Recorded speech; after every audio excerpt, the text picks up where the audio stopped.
Verse by verse meditations. Genesis chapter 7. Genesis chapter 7 and verse 22. All in whose nostrils was the breath of life, of all that was in the dry land, died. Have you ever heard of the term net worth?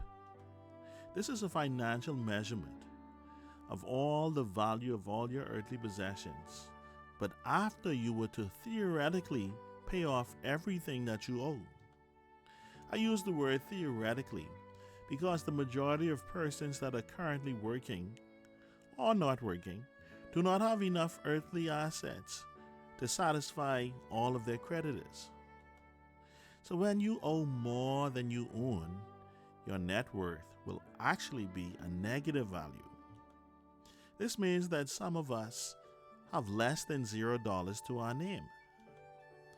Whenever I am teaching negative numbers, I would inform my students that because they have no money, that they are richer than half of the people that they know. The purpose of tonight's meditation is not to teach you how to acquire wealth and riches.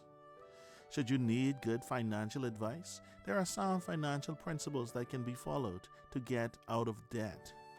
In fact, if you are currently living in debt, I pray for you and I encourage you to do your best to become solvent. In Luke chapter 12, verses 20 and 21, Jesus speaking says, "But God said unto him, Thou fool, this night thy soul shall be required of thee. Then whose shall those things be which thou hast provided? So is he that laid up treasure for himself, and is not rich toward God." Being in debt financially is a situation that is far worse than being in debt spiritually. When we consider net worth, we often classify something that is in our possession on the wrong side of the balance sheet.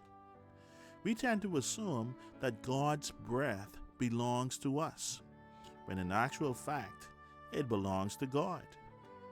He can demand repayment of it anytime he feels like it. In Luke chapter 12 and verse 19, this was the rich fool that said these words, "And I will say to my soul, Soul, thou hast much goods laid up for many years. Take thine ease, eat, drink, and be merry."